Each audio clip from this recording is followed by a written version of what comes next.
Did you miss me? I missed you guys. I'm still been playing. So let's update you guys on everything. MLB family, let's lock and load. Show hey oh ta the 99 overall Takashi collection reward. Let me hide my face so you can see this a little bit better. It's a sick card, right? He can pitch. He can hit. And I think he's got like every quirk in the game, basically. So that's pretty cool. How do you get this card? Well, we already have it. So that's a bonus. How do you get this card? Well, because I keep playing, we were able to get it. You need 26 Takashi cards. There's 27 possible. The only one we did not collect is this million coin Walter Johnson. But I did have the rest. And I already had a lot of the really expensive cards collected.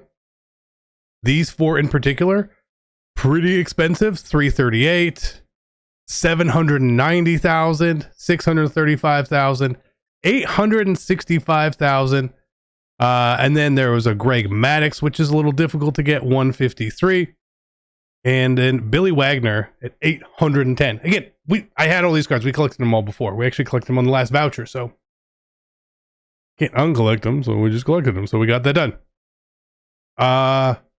Yeah, and so like I said, we've been playing. I have been playing. Current program, 209,000. Right? We've been playing. Other programs, just haven't even tried Extreme. It's like too far gone. But we finished Goats and Ghouls. We finished postseason. We'll finish World Series program whenever it drops. And we also finished Battle Royale. We finished the Battle Royale program. 101 stars, which means we got the rewind packs, the Goose, and we get this pack right here. We get our million stub Michael Trout, which I hadn't opened yet. I was waiting for you guys. So again, I'm holding these rewind packs because there's another big collection coming. I think I have almost all these cards anyway.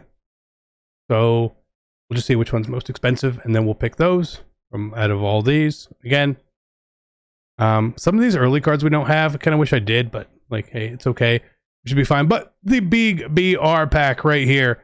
You take Corey Seager? No. You take Walter Johnson? No. Kluber? No. You take Mike Trout. I was just going to buy him for 1 million stubs, but I put my order in really late. So I was like, I don't know if it's ever going to get cleared. So I'll just finish BR, I guess. So like, he's got to be in the team. Where do we put him? I guess he probably should go in center, right? And then Griffey should probably go over here. For now, again, we'll figure out all of this, but I mean, we had to do it. Same reason we bought Roy Halladay. He was super expensive. I just wanted to buy him. We definitely overpaid for him, but it's okay. We still have a ton of stubs. We have 4 million stubs. And because of the upcoming collection, I actually just have some dummy orders in here as well to keep our stub count down, because we're going to be selling stuff. What do I mean? Big collection coming. If you happen to have forgot or didn't see, 11/11, next big Legends and Flashback collection. So yeah, World Series contents tomorrow, milestone program coming up there. So lots happening, right? Since then, like, again, I saved all these. Let's take a look here. Let's figure out how we can be smart, because like this year it's kind of almost over. So as part of this collection, you could have like got a lot of these cards from playing recently, and if you saved them, you got like that XP boost. So I finished all the stuff and I just saved them to collect the XP for this program. In the middle of doing all that, let's see if we can find it somewhere. Maybe it's here. We actually ended up just getting, free packs from completing stuff, right? Pretty simple. And then this was right when Chase Set 5 came out. So again, look where our stubs are and look where they are now. Like, it's a massive change. Massive change. Because we got a little bit lucky. So we pulled a Chase Set 5 pack within a pack in a pack. Pretty cool. And I went to open it up and bam, it was the brand new Corbin Burns. This was like right when it came out too. So we've just been on fire lately and it feels pretty good. Now in the store here, there's this always intense thing. You get 2 of them.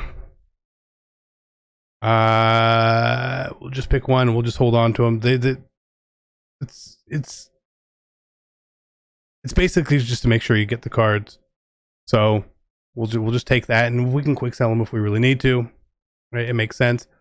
But we're gonna open one of these, see because we get another chase pack, and I'm gonna go through these as fast as we can here today. We'll see what we get. If we don't get anything that's cool, again, I'm just keeping all these cards for exchanges for when the week 2 exchange, week 3 exchange, etc. comes through. We have all the stubs we could ever need. We can go get all the cards. I'm still going to try to finish off the finest program, get all the finest cards that we want. I'm not going to play the event to get those cards. I'll just wait for like the next event or rewind or whatever comes around. I'm not playing to 30 wins on there. I've got too much else going on. But we'll just pick those cards up in like the couple weeks. It's totally fine. Like I want DeGrom, I want my Galarius. So you know, that's what we'll do. That's just the way it goes, right? That's just the way it goes. But all in all, like I've been having a lot of fun being back on the game, playing a lot to get all this stuff done. And once I saw that there was that new collection coming, I really wanted to make sure that I got on it so that when it comes out, we can just sort of complete it and have it done. We've completed everything. We've done this whole thing this year, no money spent. And the biggest thing that I can say to each and every one of you guys, sort of like for going forward for next year, is even if you're not playing actively or playing a ton, at the end of these programs, make sure you go and snag the cards, because that's when they're cheapest. There's also a lot of double XP that happens, so you can earn cards really, really, really quickly. And that's how I got these things. Like buying the Honus Wagner Takashi card, it was like 25,000 stubs, you know? And now it's 800,000 stubs. Like, again, hey, Ronald. So, like, that's the only reason I got so far ahead of where we were, to be able to get everything. And then we obviously took advantage of a lot of other times to make stubs. But if you just like hop on to do little things, it's not that difficult to stay ahead. It does take stubs to make stubs, but again, it can pay off in the long run massively, massively. Like the Shoei collection is millions of stubs. And I know it didn't cost us probably for all the cards throughout the entire time, maybe 1.5 mil. And we had every card like the day it came out, basically. So it's just the right way to do things and a wrong way to do things on here. And eventually they'll probably, like, one of the next programs will probably just be like prior program awards and prices will crash. So if you can't afford those cards and you really want Otani, I would just be patient. They will always make things affordable at the end of time. It's just the way that they do it. You know, they give a lot of flashback and rewind packs throughout the year, but they don't really do it for programs. The old program cards kind of just go away. We can like look at some old program cards that we had invested in throughout the year that we probably just quick sold, right? And then it also leads me to say that we're probably part of the reason why that some of the supply is a little low on some old cards as well, because there were some that we had hundreds of and we just quick sold them. We just got rid of them. I didn't want to sell them for a couple hundred stubs profit. I'm not saying I would have kept those cards this entire time or something like that, because I know that's not true. But we could probably do a little bit better with it in the future. Like next year, I'll be a little bit smarter with some of that stuff for the long-term holds, because I got a little frustrated with how I didn't feel like with all the rewind packs, a lot of stuff was really worth my time.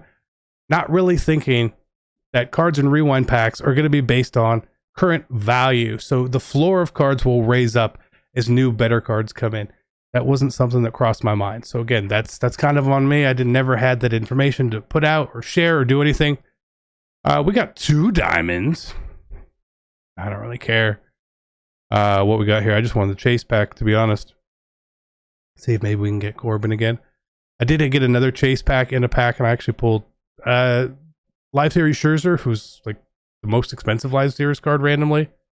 So again, our pack luck is a pretty good. What we get here, chase pack, it's obviously a diamond. Let's select it. Let's flip. It's yellow. Is it a brewer? It is not a brewer. Yellow Marlins. Marlins. AJ Burnett. Okay. Not really what you're looking for, but that's what we got. So again, we still have a lot of stuff there. We're fine. The team is ready. We'll be back Friday actually to do another video with you guys. I know it's been a while. And if you guys have like a best lineup or something we should use, like let me know, because we essentially have like most of the cards in the game. Like we truly do. Except for just the finest. The new finest. Even some of these old finest, like we're missing some of them in here, right? But when we look back at these old investments we had, right? A lot of stuff didn't pan out, but we're still holding on to this Reggie Jackson. You know, like kind of weird. But like the old investments and stuff that we sort of missed out on. Look at Jake finishing the postseason program. I remember when we bought a bunch of Sorianos for like $12K and we're like, oh, we'll just get rid of him. He's expensive. One thing I didn't think of was these types of cards, which we got a bunch of, and I just kept quick selling them when we got them. I didn't even think to hold on to them. So again, bad on me. Cole Hamels we invested in at minimum price. Do you remember minimum price Cole Hamels? I do. Oh, I do. So I so do, unfortunately. What's some other good ones in here? There's a lot of good ones. Again, the golds only have like a certain value. Honus Wagner's we were buying for super cheap. He's up there. Rob Dibble. You know, easy stubs there. Pryor was not a card. From breakouts, again, Ricky Henderson. We sold a bunch of them. Now it's up to 12K. I think I sold them off around 8. Again, we missed out a little bit. Those are cards that we invested ourselves into and kind of got out early. Again, without issue getting out early on some of these cards. No problem how we operated this year at all. I don't think there's anything in here we really like overly invested in early on. But again, things will change. The biggest one for me is this card, David Price, where we had 300 of them. It was maybe almost 400 at 3,000 stubs a pop. And this was probably our biggest miss of the year, but not holding them. Again, not that we ever needed it, but we'll say 350 times 25,000 stubs. This is 9 million stubs. 9 million stubs. But again, we're basically at max stubs anyway. So I'm still having fun. Content in this game has been absolutely amazing. Shout out to the SDS for that. We'll catch you guys next time, and I'm out. Peace.